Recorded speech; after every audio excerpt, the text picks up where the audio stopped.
Assalamualaikum warahmatullahi wabarakatuh. Kenalkan, nama saya Wahyudi.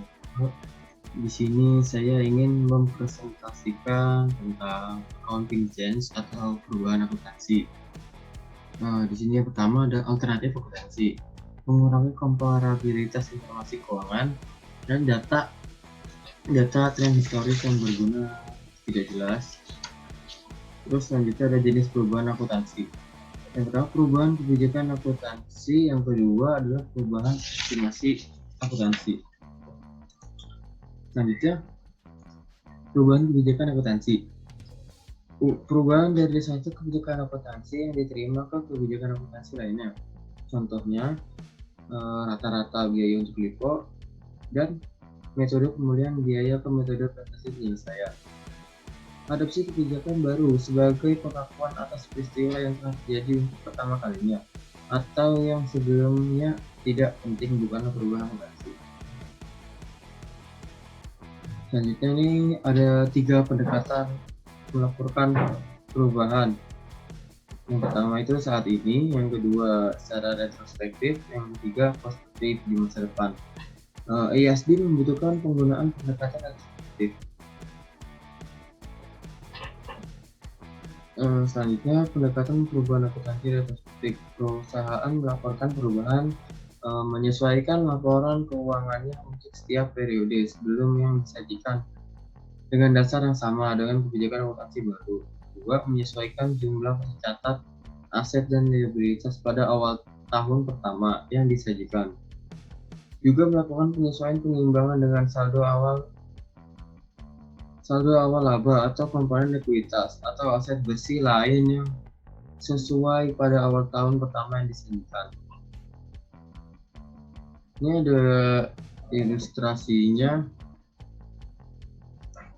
Desa SA telah memperhitungkan pendapatannya dari kontrak konstruksi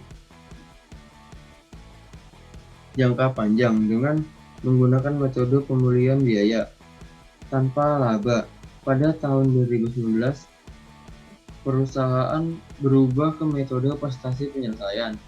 Manajemen percaya bahwa pendekatan ini memberikan ukuran yang tepat dari pendapatan yang diperoleh.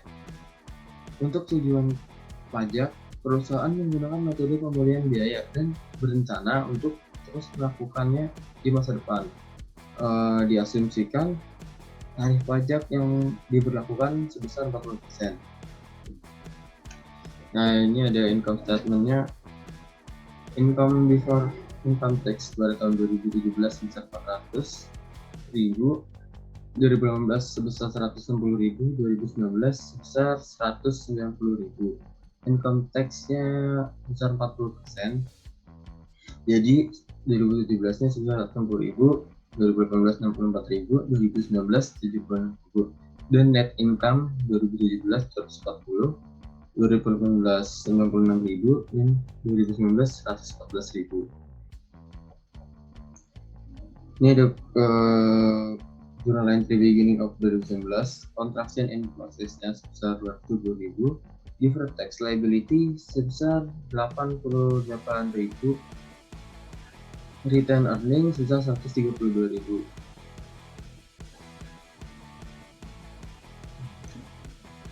Ini ada melaporkan perubahan dalam kebijakan. Persyaratan pengungkapan utama adalah sebagai berikut. Yang pertama, sifat perubahan dalam prinsip akuntansi. Yang kedua, alasan mengapa menerapkan kebijakan akuntansi berupa memberikan informasi yang andal dan lebih relevan. Yang ketiga, untuk periode saat ini dan setiap periode sebelum disajikan sejauh memungkinkan jumlah penyesuaian untuk setiap item baris laporan keuangan yang terpengaruh dan laba per saham dasar dan terdilusi. Yang keempat, jumlah penyesuaian yang berkaitan dengan periode sebelum yang disajikan sejauh dapat dipraktikan. Ini dari return earning adjustment. Return earning balance-nya sebesar 1.390.000 di tahun 2017. Return earnings pada 1 Januari tahun 2019 sebesar 7.696.000, 2018 7.900, 2017 1.390.000, dan net income-nya sebesar 114. Pada tahun 2018 sebesar 96.000 dan 2017 sebesar 240.000. Nah, ini ada ilustrasi lagi. Perusahaan konstruksi Cherokee berubah dari metode pemulihan biaya menjadi metode penyelesaian presentasi untuk kontrak konstruksi jangka panjang selama 2019. Untuk tujuan pajak, perusahaan menggunakan metode pengembalian biaya dan akan melanjutkan pendekatan ini di masa mendatang. Petunjuk: sesuaikan semua konsekuensi pajak melalui akun kewajiban pajak. Tanggungan. Informasi yang tepat terkait dengan perubahan ini adalah sebagai berikut. Pre-tax income from pre-tax of completion tahun 2018 sebesar 780, dan cost recovery-nya sebesar 610.000, difference sebesar 170.000. 2019-nya percentage of completion sebesar 700.000, cost recovery sebesar 480.000, difference sebesar 270.000. Ini ada petunjuknya. Anggap tarif pajak sebesar 35%. Ini pertanyaannya adalah yang A, entry apa yang diperlukan untuk menyesuaikan catatan akuntansi untuk perubahan dalam prinsip akuntansi. Yang B, berapa jumlah laba bersih dan laba ditahan yang akan dilaporkan pada 2019. Asumsikan awal laba ditahan untuk 2018 menjadi 100.000.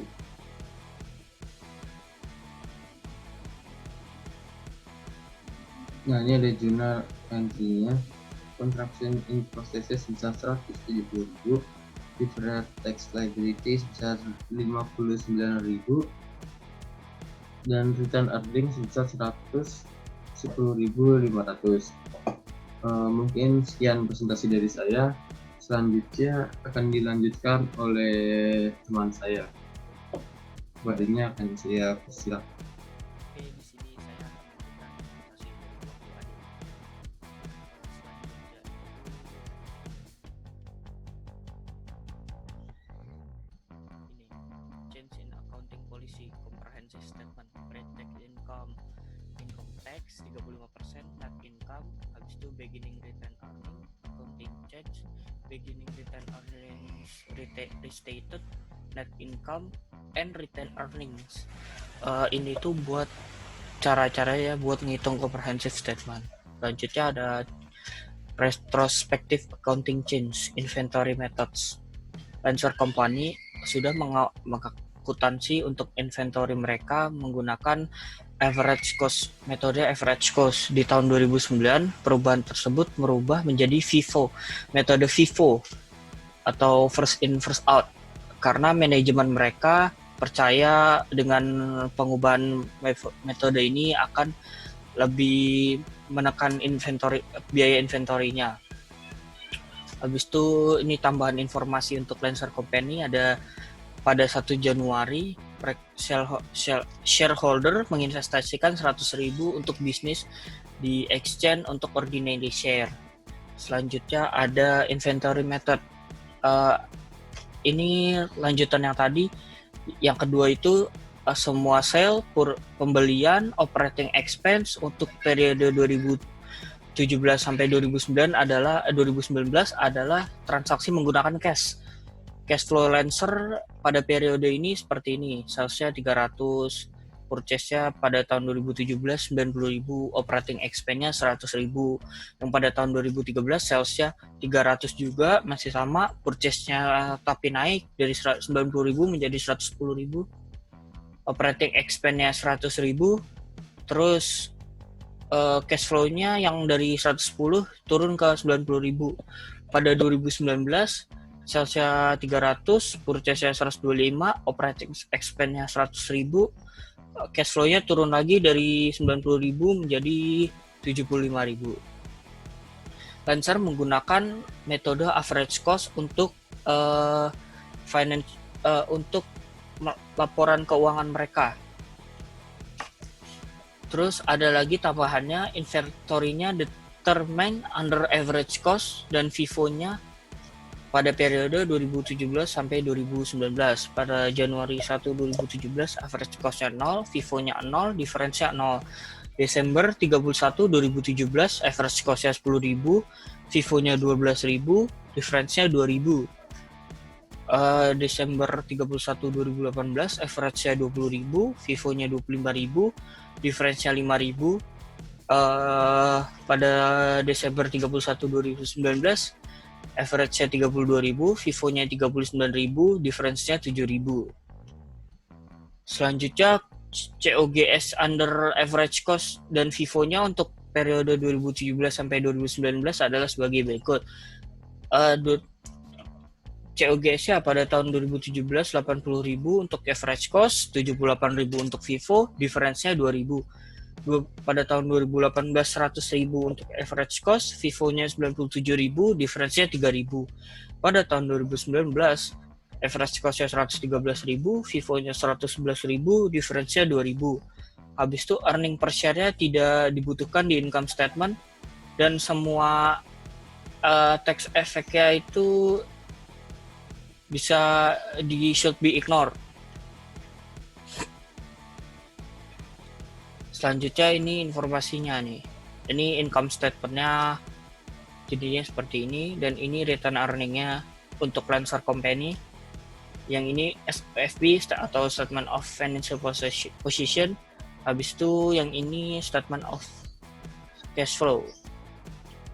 Selanjutnya inventory method. Illustration 228 menunjukkan Lancer income statement Lancer, return earning statement, statement of financial position, dan statement of cash flow untuk untuk tahun 2017 sampai 2019 dibawa menggunakan metode FIFO.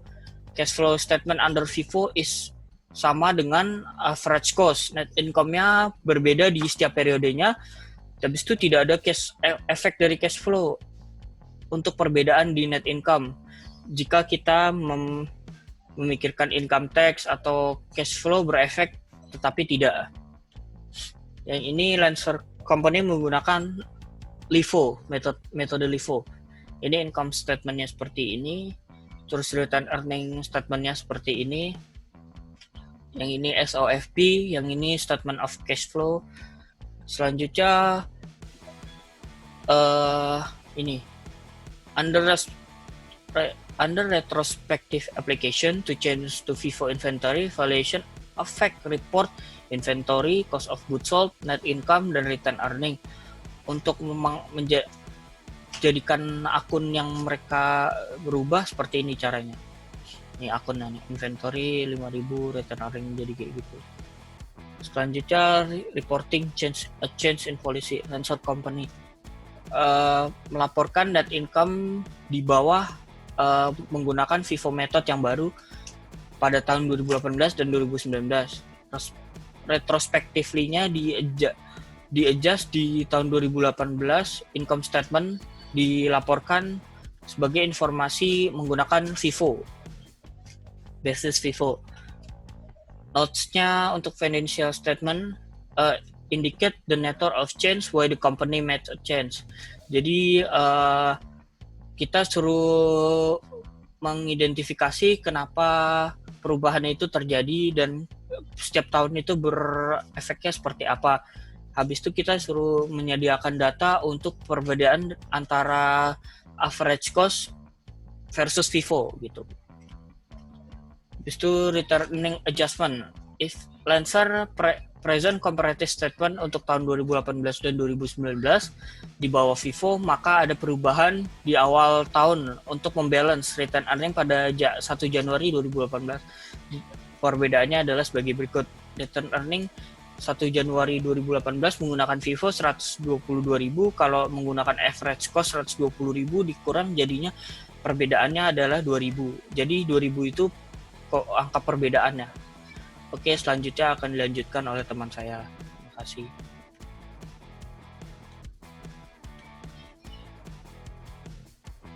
Dari sini terdapat retained earnings adjustment. Di situ Lancer menyesuaikan saldo awal saldo laba pada 1 Januari 2018 untuk kelebihan laba bersih Vivo dibandingkan laba bersih biaya rata-rata pada 2017. Ini ada tabelnya. Selanjutnya efek langsung IASB mengambil posisi bahwa perusahaan harus secara retrospektif menerapkan efek langsung dari perubahan kebijakan akuntansi. Efek tidak langsung setiap perubahan pada arus kas saat ini atau masa depan perusahaan yang dihasilkan dari perubahan prinsip akuntansi yang diterapkan secara retrospektif. Selanjutnya, perusahaan tidak boleh menggunakan aplikasi retrospektif jika salah satu dari kondisi berikut.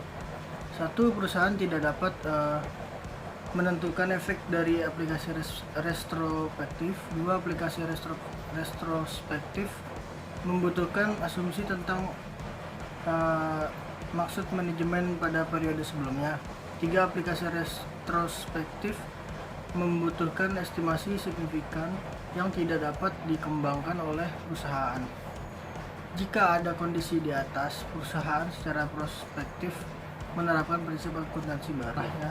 Yang pertama ada piutang macet, persediaan usang, masa manfaat dan nilai sisa aset, periode diuntungkan oleh biaya yang ditangguhkan, kebijakan untuk biaya garansi dan pajak penghasilan, lalu cadangan mineral yang dapat dipulihkan, dan perubahan estimasi penyusutan. Perubahan dalam estimasi akuntansi dilaporkan secara prospektif. Akun untuk perubahan estimasi dalam periode perubahan jika perubahan hanya mempengaruhi periode itu, atau periode perubahan dan periode masa depan jika perubahan mempengaruhi keduanya. Arcadia HS membeli peralatan seharga $500.000 yang diperkirakan memiliki masa manfaat 10 tahun dengan nilai sisa $10.000 pada akhir waktu itu. Penyusutan telah dicatat selama 7 tahun dengan dasar garis lurus. Pada tahun 2019 atau tahun 8 ditentukan bahwa total perkiraan usia harus 15 tahun dengan nilai sisa $5.000 pada akhir waktu itu. Apa entry jurnal yang mengoreksi biaya penyusutan tahun sebelumnya, lalu hitung biaya penyusutan untuk 2019, dan ini cara menjawabnya seperti ini.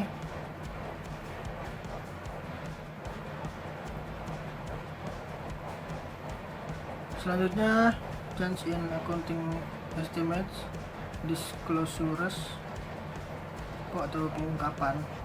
Perusahaan harus mengungkapkan sifat dan jumlah perubahan dalam estimasi akuntansi yang memiliki efek pada periode saat ini atau diharapkan memiliki efek di periode mendatang. Perusahaan tidak perlu mengungkapkan perubahan dalam estimasi akuntansi yang dibuat sebagai bagian dari operasi normal, seperti tunjangan kredit macet atau persediaan usang, kecuali perubahan tersebut bersifat material. Next, tipe accounting errors. Satu, perubahan dari prinsip akuntansi yang tidak diterima secara umum menjadi kebijakan akuntansi yang dapat diterima. 2, kesalahan matematis. 3, perubahan estimatis yang terjadi karena perusahaan tidak menyiapkan estimatis dengan etikat baik. 4, gagal menambah atau menunda pengeluaran atau pendapatan tertentu. Selanjutnya, penyalahgunaan fakta dan klasifikasi biaya yang salah sebagai pengeluaran alih-alih aset dan sebaliknya. Lalu ini ada tabel dari accounting errors. Semua masalah material harus diperbaiki. Catat koreksi kesalahan dari periode sebelumnya sebagai penyesuaian terhadap saldo awal, saldo laba pada periode berjalan. Koreksi semacam itu disebut penyesuaian periode sebelumnya. Untuk laporan perbandingan, perusahaan harus menyatakan kembali pernyataan sebelumnya yang terpengaruh untuk memperbaiki kesalahan. Pada tahun 2020, pemegang buku untuk Selectro PLC menemukan kesalahan. Pada tahun 2019, perusahaan gagal mencatat 20.000 euro dari biaya penyusutan pada penggunaan yang baru dibangun. Bangunan ini adalah satu-satunya aset yang dapat didepresiasi yang dimiliki Selectro. Perusahaan dengan benar memasukkan biaya penyusutan dalam SPT dan melaporkan dengan benar pajak penghasilan terutang.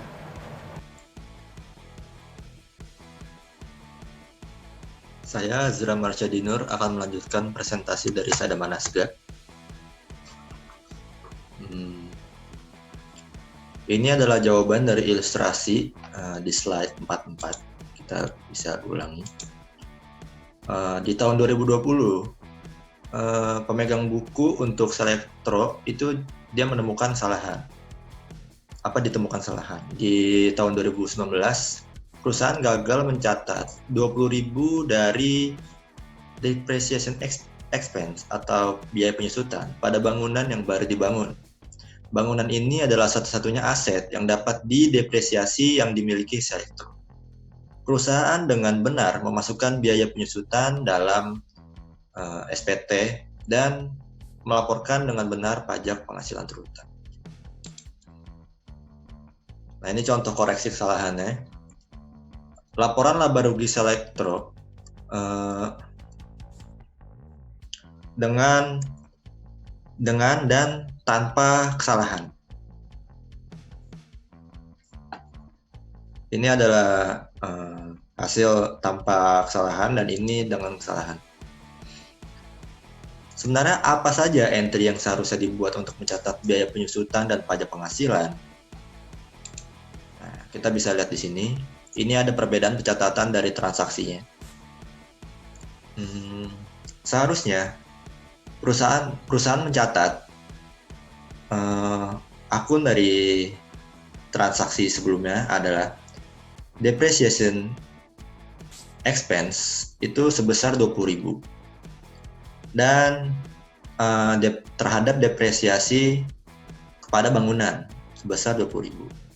Lalu mencatat juga income tax expense-nya sebesar 32.000 dan terhadap income tax payable sebesar 32.000. Tapi perusahaan itu mencatatnya dia nggak ada depresiasinya. Dia langsung ke income tax expense sebesar 40.000 terhadap deferred tax liability sebesar 8.000 dan income tax payable sebesar 32.000.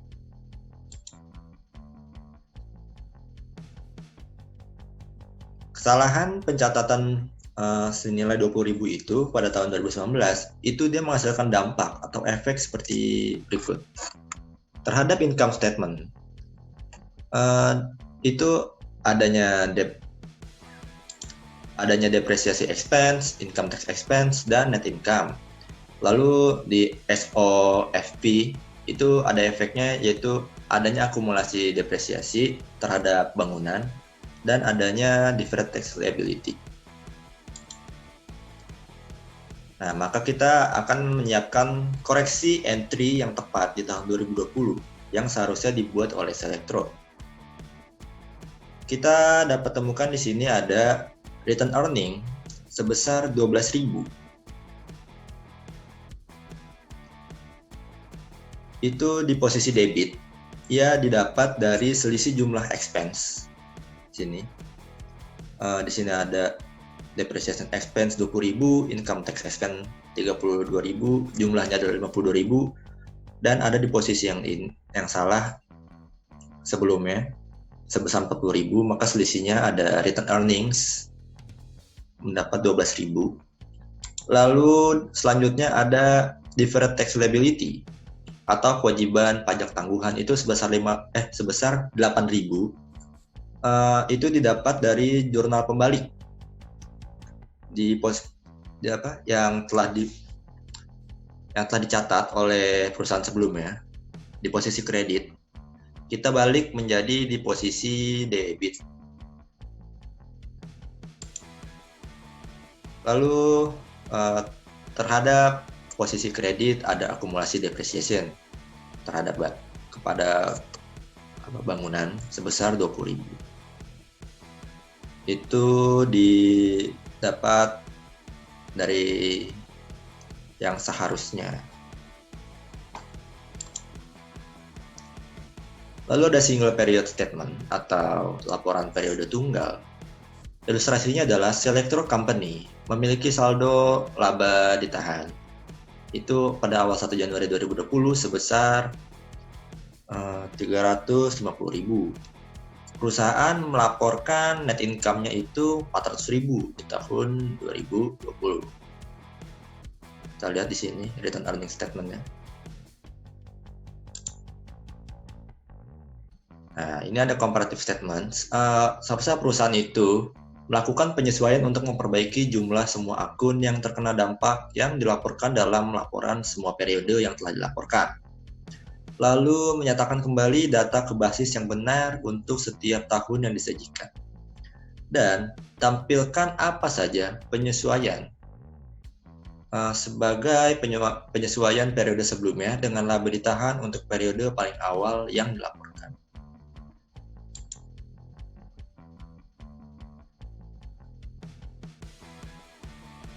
Ini ada statement return earning-nya. Sebelum mengeluarkan laporan untuk tahun yang berakhir pada tanggal 31 Desember 2018, kita menemukan kesalahan 62.500 yang menyebabkan di tahun 2017 itu persediaan menjadi berlebihan. Kalau persediaan menjadi berlebihan, maka akan menyebabkan COGS itu lebih rendah, dan dengan demikian laba bersih pun menjadi lebih tinggi di tahun 2017. Apakah penemuan ini berdampak pada pelaporan pernyataan laba ditahan untuk 2018? Kita asumsikan tarif pajak sebesar 20%. Maka hasil dari accounting error-nya dari ilustrasi sebelumnya itu ada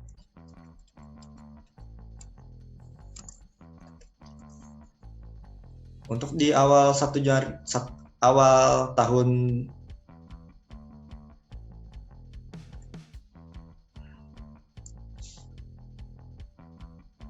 di awal bulan Januari tanggal 1 itu kita punya balance sebesar 1.050.000 dikurangi periode sebelumnya, penyesuaian periode sebelumnya, net of tax setelah pajak itu sebesar 50.000, maka balance di 1 Januari menjadi 1 juta. Lalu ditambah net income dan dikurang dividen sebesar 300.000. Maka balance di akhir tahun 2018 menjadi 1.060.000.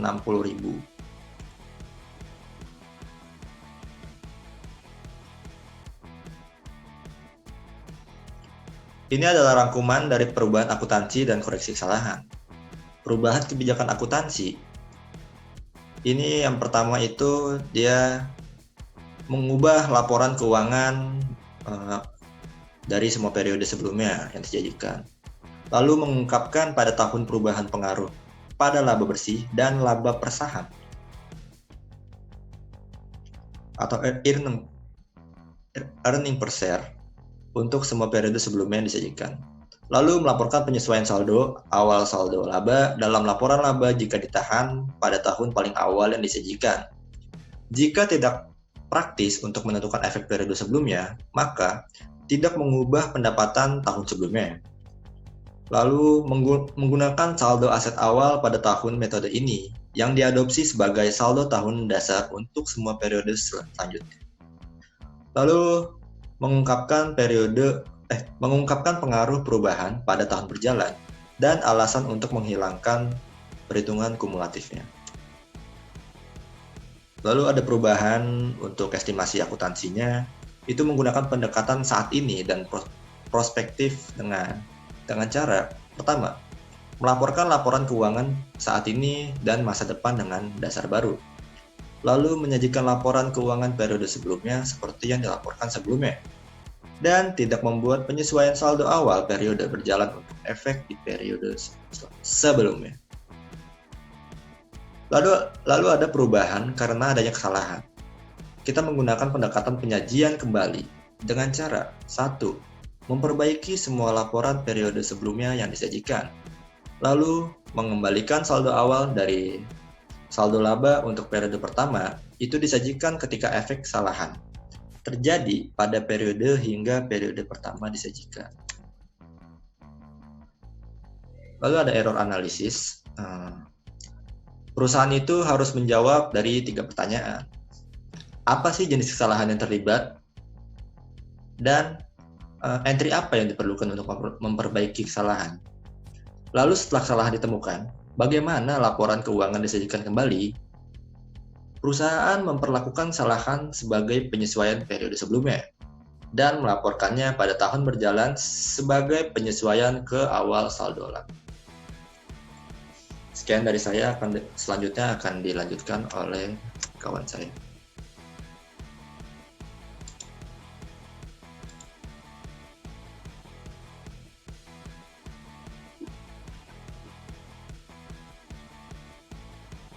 Assalamualaikum warahmatullahi wabarakatuh. Ya, jadi sekarang saya Ibnu Setiadi yang akan melanjutkan presentasi.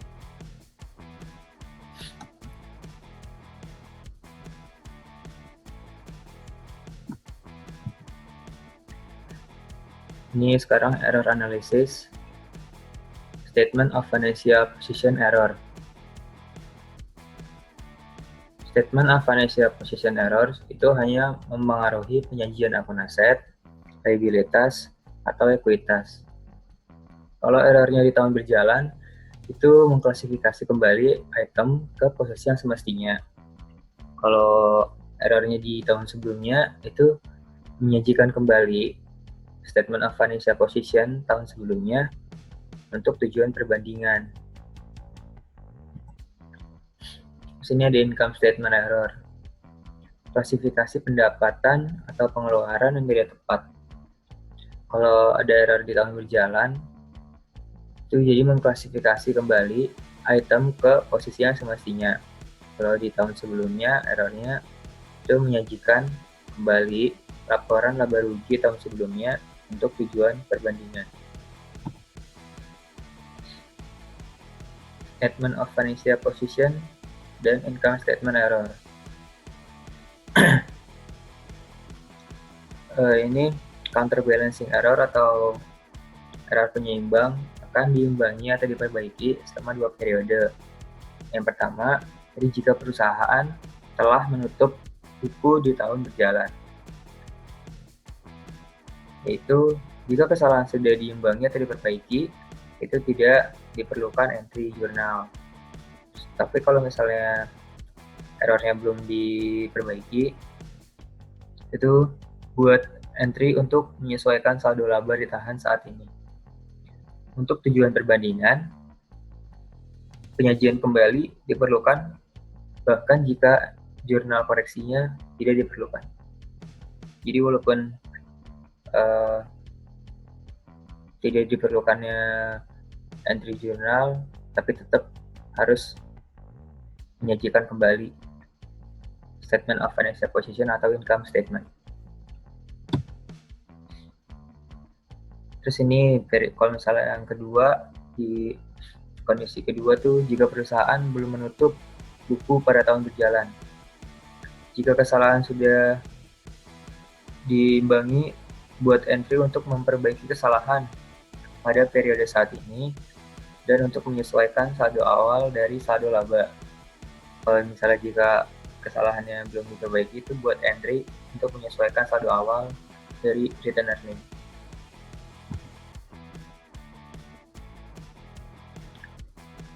Ini non-counterbalancing error.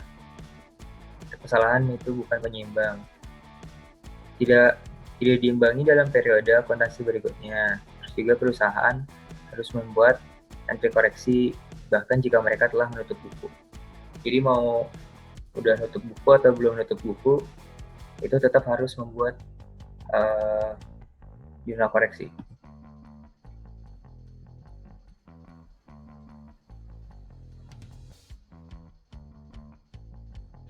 Ini ada contoh.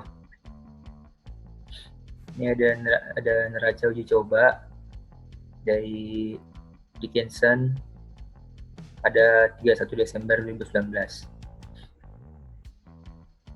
Ini ada account supplies, salaries and wages payable, interest receivable, prepaid insurance, unearned rent, dan interest payable.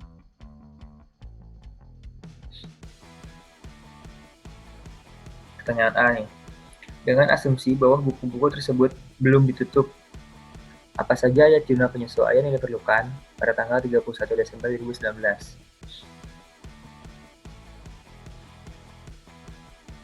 Nah, ini pertama ada hitungan fisik persediaan yang ada pada tanggal 31 Desember 2019 berjumlah 1.100. Awalnya kan di sini supplies sebesar 2.500. Terus di sini ternyata pas dihitung fisiknya cuma berjumlah 2.100. Jadi harus dibuat jurnal. Supplies expense terhadap supplies on hand sebesar 1.400. Gaji dan upah yang masih harus dibayar pada tanggal 31 Desember 2019 adalah sebesar 4.400.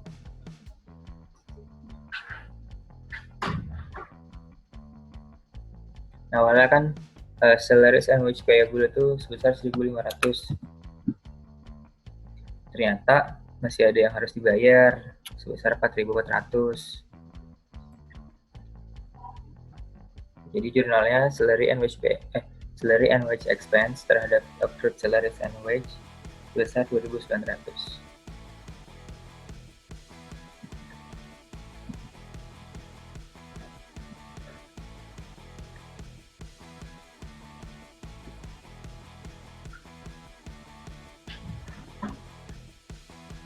Bunga yang masih harus dibayar atas investasi berjumlah 4.350 pada tanggal 31 Desember 2019. Nah, terus jurnalnya itu soalnya ini oleh interest receivable dan interest receivable. Ya, interest receivable sebesar 5.100. Terus ternyata bunga yang masih harus dibayar tuh masih ada 4.350. Jadi jurnalnya interest revenue terhadap interest receivable sebesar 750. Terus ada jurnal lagi, porsi dari kebijakan asuransi yang belum kadaluarsa jumlah 65.000. Jadi insurance expense terhadap prepaid insurance sebesar 25.000.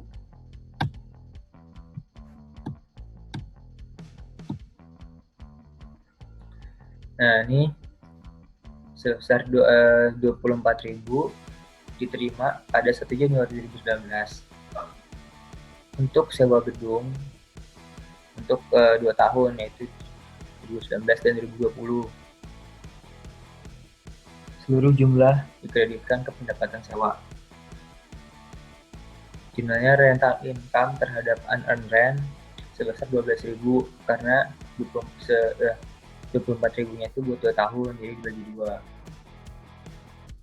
Terus ada lagi depresiasi untuk tahun ini secara keliru dicatat sebagai 5.000, padahal angka yang benar itu 50.000. Jadi jurnalnya depreciation expense terhadap accumulated depreciations itu sebesar 45.000.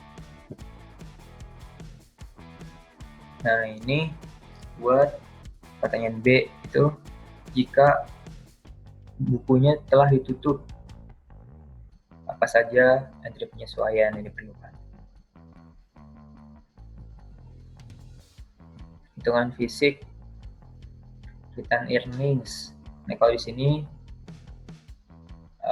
jurnalnya return earnings terhadap supplies sebesar 1.400.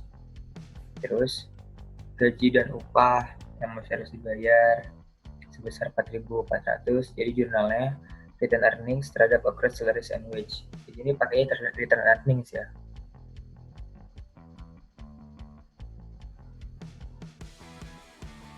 Sebesar 2.900.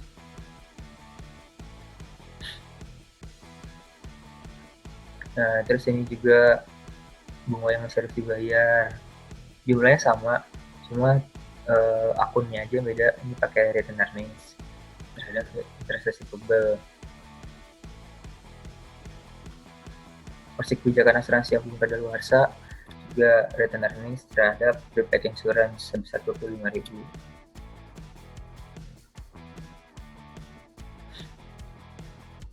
Terus ini pendapatan sewa